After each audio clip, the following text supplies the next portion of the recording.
시카고 갈비의 명가, 시카고 갈비 하우스가 9시를 알려드립니다.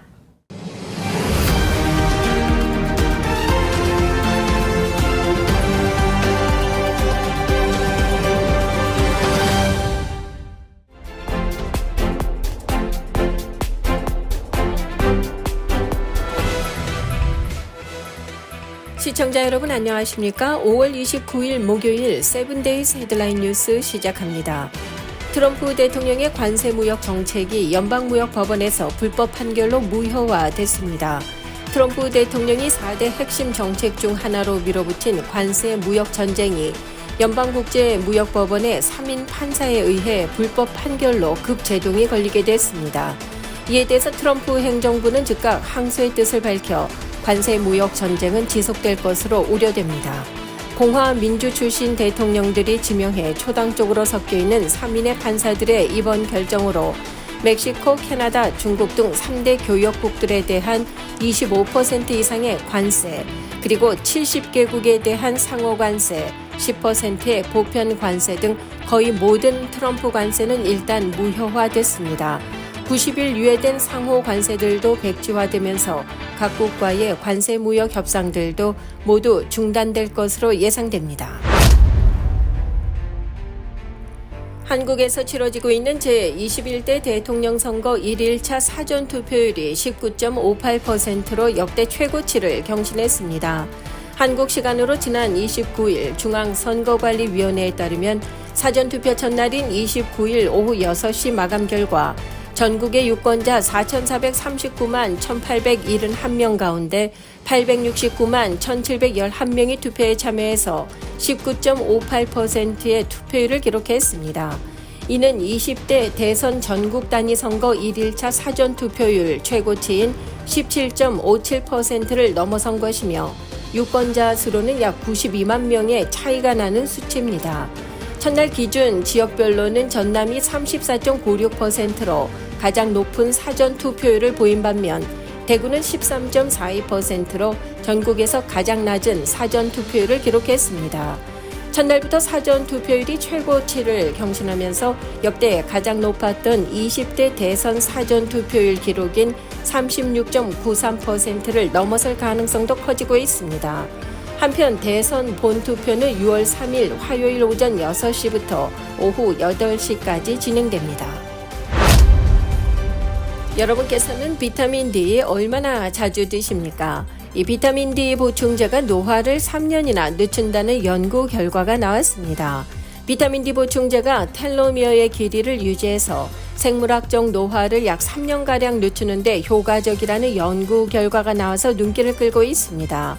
미국 브라이엄 여성병원 조지아의대 연구팀은 지난 21일 국제학술지인 미국 임상영양학회지에 비타민 D는 세포 내 염증을 억제하고 항산화 작용을 통해 텔로미어 손상을 완화함으로써 생물학적 노화 경로를 늦출 가능성이 있다면서 비타민 D3 보충제는 약 3년에 해당하는 노화 지연 효과를 보였다는 내용의 연구 결과를 발표했습니다. 연구팀은 미국 내 50세 이상 남성과 55세 이상 여성 총 1,054명을 대상으로 비타민 D3 또는 위약을 4년 동안 복용하게 했습니다. 그리고 백혈군의 텔로미어 길이를 2년, 4년 차에 걸쳐 측정, 분석, 비교했습니다. 텔로미어는 염색체 끝에 위치한 반복적인 DNA 서열로 세포 분열 시 유전 정보를 보호하는 역할을 하며 길이가 짧아질수록 노화가 진행된 것으로 여겨진다고 전했습니다. 캘리포니아 라구나비치에서 딸에게 운전 연수를 하던 60대 아버지가 딸이 운전 중 실수로 난간을 들이받으면서 안타깝게 사망하는 사고가 발생했습니다. 경찰에 따르면 이 사고는 지난 26일 오후 3시쯤 라구나비치 인근 퍼시픽 코스트 하이웨이에서 발생했습니다. 올해 15살인 딸은 아버지로부터 운전 교육을 받다가 실수로 차를 난간에 들이받았습니다. 그 충격으로 차량은 둑 아래로 떨어져 전복됐고 그 자리에서 아버지는 사망했다고 경찰은 밝혔습니다. 한편 운전하던 딸은 중상을 입고 병원으로 이송된 가운데 이번 사건이 당사자 가족들뿐 아니라 지역 사회에 큰 영향을 미치는 가슴 아픈 상황이라고 경찰은 전했습니다. 노인 인구 1000만 시대를 앞두고 있습니다. 최근 나라마다 정년 연장에 대한 논의가 이루어지고 있는 가운데 저출생 고령화로 일할 인구가 빠르게 줄어들고 노인 빈곤 문제가 심각해지면서 노인들의 일자리 문제 해결을 위한 방안도 마련돼야 한다는 목소리가 높아지고 있습니다. 이런 가운데 미국은 정년을 폐지한 국가로 미국을 비롯해 뉴질랜드, 호주, 캐나다 등에서는 이미 1990년대 후반부터 2000년대 초반까지 정년 연령 차별 금지법을 도입해 정년을 폐지한 바 있습니다. 영국의 경우 정년은 없지만 대중의 안전과 관련된 경찰, 소방관, 그리고 파일럿 등 특수 업무 종사자들에게만 연령 제한을 둔 것으로 알려졌습니다. 그렇다면 다른 나라들의 법정 정년은 얼마일까요? 이 세계법제정보센터 그리고 각국의 관련 부처의 자료 함께 보시죠. 초고령 사회를 눈앞에 둔 한국도 정년 연장 논의가 활발한 것으로 나타났습니다. 국회와 정부에서는 정년 연장 논의가 한창인 가운데 현행 60세인 법정 정년을 65세로 늘리자는 논의가 중요한 과제로 떠오르고 있습니다. 하와이 여행 계획을 세우고 계신 분들께서는 주의 깊게 보셔야 되겠습니다. 이 하와이주가 내년부터 자연보호를 목적으로 환경세를 부과한다고 밝혔습니다.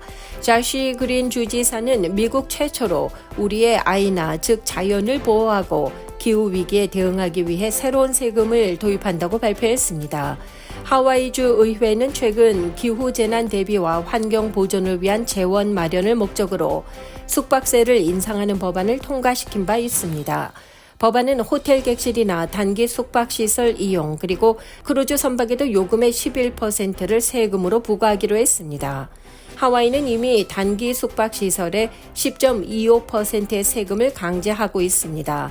그린 주지사가 법안의 서명을 마치게 되면 2026년 1월 1일부터 숙박세는 11%로 인상될 전망입니다. 이는 미국 내 첫 기후 관련 세금으로 평가되고 있습니다. 이상으로 5월 29일 목요일 세븐데이즈 헤드라인 뉴스 전해드렸습니다.